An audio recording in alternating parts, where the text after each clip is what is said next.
gente? Tudo jóia?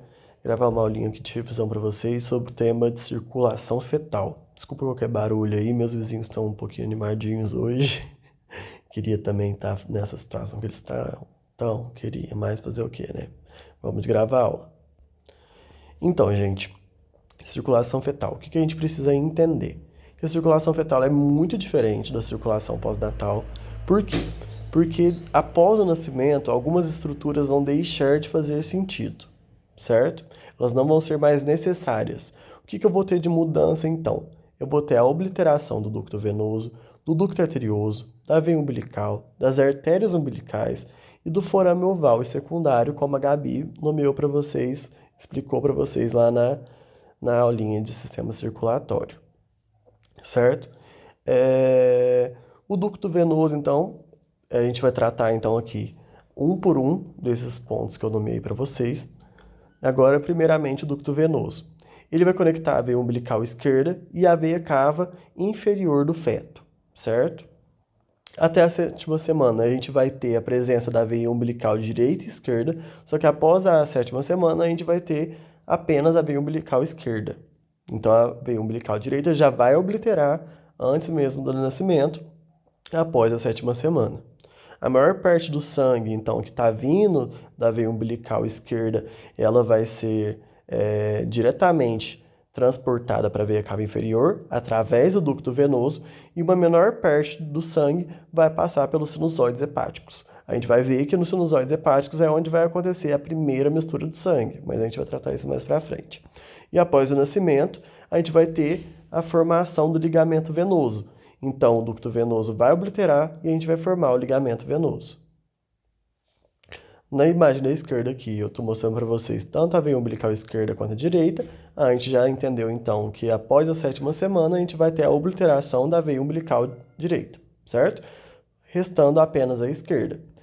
Aqui na imagem da direita, a gente tem o ducto venoso, que ele faz a ligação direta da veia umbilical para a veia cava inferior. Então, a maior parte do sangue vai passar por ele, caindo direto na veia cava inferior, e uma menor parte vai entrar pelos sinusoides hepáticos ali no fígado. As veias cardinais. As veias cardinais elas vão ser a principal forma, então, o principal sistema de drenagem venosa do embrião. Então, como que eu vou drenar no embrião? Através das veias cardinais. Inicialmente, nós vamos ter duas formas de drenagem. Então, as veias cardinais anteriores, então, a anterior vai fazer drenagem da porção cefálica, e as veias cardinais posteriores, que vão drenar a porção caudal do meu embrião. Observaçãozinha aqui, essas veias se unem às veias cardinais comuns e entram no seio venoso. Durante a 5ª e a 7ª semana, a gente vai ter a presença de 3 outras formas das veias cardinais, que são as veias subcardinais, que elas vão drenar principalmente os rins, as veias sucrocardinais, que elas vão drenar as extremidades inferiores, então a região sacral do embrião, e as veias supracardinais, que vão drenar a parte corporal através das veias intercostais. As intercostais, então, estão dentro do tórax, certo? Dentro das costelas, e elas vão fazer a drenagem dessa parte do embrião. O sistema venoso, ele vai ser formado na 5ª semana, e eu vou ter 3 sistemas venosos durante o período intrauterino, tá? Eu tenho o sistema venoso vitelínico. Então, o que vai acontecer nesse sistema venoso vitelínico? O sangue ele vai retornar pobre em oxigênio da vesícula umbilical e, posteriormente, ele vai se diferenciar em sistema portal. O sistema cardinal, então, que foi o que a gente acabou de falar, tem o retorno do sangue pobre em oxigênio também do corpo, então do embrião. Então, a gente está falando de drenagem, lembra que eu falei de drenagem venosa? E, posteriormente, vai se diferenciar em sistema caval. O sistema umbilical, então, que é o terceiro, ele vai transportar o sangue rico em oxigênio do saco cariônico e vai desaparecer no nascimento. Então, o sistema umbilical ele vai trazer sangue oxigenado, sangue rico em nutriente lá pela veia umbilical esquerda, igual eu mostrei para vocês lá no ducto venoso. Já as artérias vitelínicas, elas primeiramente vão irrigar a vesícula vitelínica, e teremos três derivados, então, das artérias vitelínicas que vão permanecer no embrião. O tronco celíaco arterial, então ela vai fazer a irrigação do intestino anterior, a artéria mesentérica superior, que vai irrigar o intestino médio, e a artéria mesentérica inferior, que vai irrigar o intestino posterior. Então, essas três derivações aqui, elas vão continuar existindo mesmo após o nascimento, certo? Só que elas são derivadas, então elas são originadas das artérias vitelínicas. O ducto arterioso, então a gente tem, é preciso não confundir, então é necessário não confundir ducto venoso com ducto arterioso. Ducto venoso está lá, chegando então ali da umbilical esquerda, levando direto para a cava inferior. Já o ducto arterioso, ele vai conectar a aorta descendente proximal e o topo da artéria pulmonar. Então eu tenho ali a aorta saindo ali do ventrículo esquerdo, certo? E eu vou ter a ligação no topo da artéria pulmonar, certo? Após o nascimento do bebê, né? Ele vai se fechar funcionalmente, então ele vai perder a função nos primeiros dias após o nascimento, mas só que anatomicamente ele vai se fechar próximo à 12ª semana após o nascimento e vai se diferenciar em ligamento arterioso. Então, o ducto arterioso vai se diferenciar em ligamento arterioso, certo? Algumas crianças não vão acontecer esse fechamento, então o ducto vai continuar patente, ou seja, ele vai continuar presente. É um defeito congênito, ele é bem comum, e ele está associado geralmente à infecção de mãe por rubéola. Ele está relacionado a neonatais prematuros, então geralmente essa permanência vai acontecer em bebês neonatais prematuros, que vão nascer com menos de 28 semanas, ou com peso de menor que 1.750 gramas, né? Em bebês que vivem em altas altitudes, isso pode causar um risco de hipóxia. Por quê? Gente, vamos lá. Eu tenho um ligamento que vai ligar a artéria pulmonar, tá? A artéria pulmonar à aorta descendente. Então, a aorta, ela tá depois do nascimento, ela vai transportar que tipo de sangue? Então, eu já tive o retorno do sangue lá pela minha artéria pulmonar, rico em oxigênio, o sangue, e esse ducto, ele vai ligar de novo na artéria pulmonar, certo? Então, eu vou diminuir o fluxo de sangue do ventrículo esquerdo para a artéria aorta descendente, por exemplo. Então, vai chegar menos sangue no meu tecido. E isso vai causar hipóxia. Então, se está chegando menos sangue oxigenado no meu tecido, eu vou ter hipóxia. Por quê? Porque a quantidade de oxigênio que deveria chegar em alguns tecidos do meu corpo não vão chegar. Então, ó, o sangue é desviado da aorta para a artéria pulmonar e metade do débito do ventrículo esquerdo é desviado através do ducto arterioso persistente. Isso gera um trabalho extra para o coração, aumentando o trabalho cardíaco. Por quê, gente? Vocês vão aprender no período que vem que a concentração de O2 no sangue vai ser muito importante para a frequência cardíaca, para a quantidade de débito cardíaco, assim por diante. Então, quando o nosso corpo percebe que não tem o oxigênio necessário para o seu funcionamento, ele vai aumentar a frequência cardíaca. Ele vai fazer com que o coração tente compensar o ritmo dele, mesmo sem conseguir. Por quê? Porque metade do débito está sendo desviado. Então, mesmo que o coração se esforce muito, por ser um problema anatômico, a quantidade de oxigênio que vai chegar em tecidos mais distantes vai continuar sendo reduzida. Então, é uma falha então, do ducto arterioso, então ele não vai evoluir e não vai formar o ligamento arterioso após o nascimento, certo? Já a veia umbilical. A porção, agora eu vou falar só sobre a diferenciação, o que vai acontecer com ela, porque é o mais importante. A veia umbilical, a porção intraabdominal da veia umbilical, então ela vai obliterar. Então, a veia umbilical, no caso, ela se estende pelo cordão umbilical, certo? Então, por isso que eu tô falando intraabdominal, a parte dentro do abdômen do bebê, certo? Ela vai obliterar e vai se diferenciar no ligamento redondo do fígado. Então, ligamento redondo, veia umbilical, ligamento redondo. Já as artérias umbilicais, então as porções distais dela, que são também intraabdominais, claro, vão se obliterar e vão se diferenciar no ligamento umbilical médio.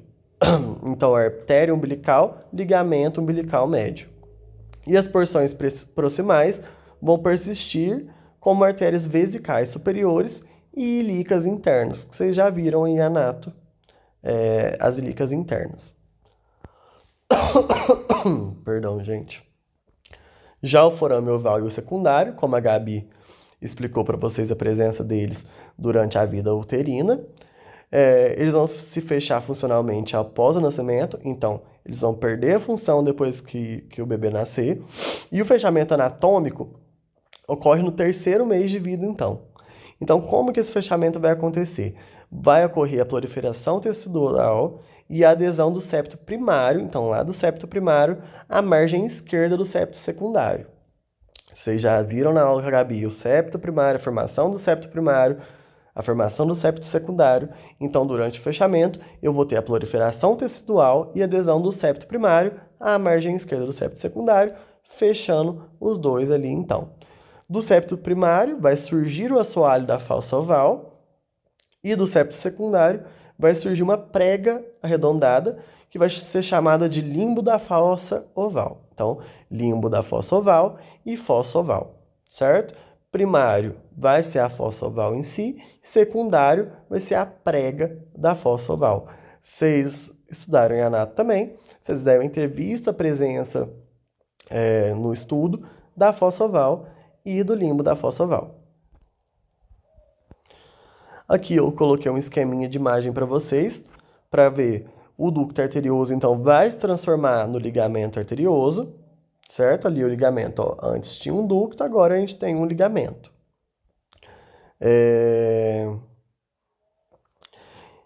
A veia umbilical vai se transformar em ligamento redondo hepático e as artérias umbilicais vão se diferenciar em ligamento umbilical médio. Tudo isso eu já falei com vocês.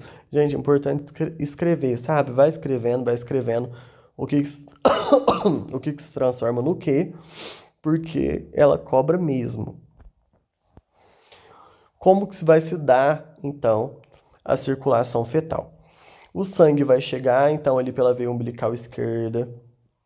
A maior parte dele vai passar pelo ducto venoso, certo? Parte dele, menor parte, vai passar pelos sinusoides hepáticos. E aqui nos sinusoides hepáticos vai acontecer a primeira mistura de sangue, certo? Então, depois do ducto venoso, a gente vai cair na cava inferior, pensando sempre que esse sangue aqui, de que tipo que ele é? Ele está chegando na placenta pela veia umbilical? É veia? É. Mas no embrião a gente tem uma veia umbilical transportando sangue rico em oxigênio e rico em nutrientes, certo? Chegou na cava inferior, eu vou chegar no meu átrio direito, então... Gente, eu não vou falar de mistura de sangue aqui agora, porque eu vou falar depois, tá? Só estou demonstrando as etapas. Chegou no átrio direito. Uma pequena parte vai continuar no átrio direito. Por quê? Por conta da crista devidens. Crista devidens, gente. Lembra desse nome?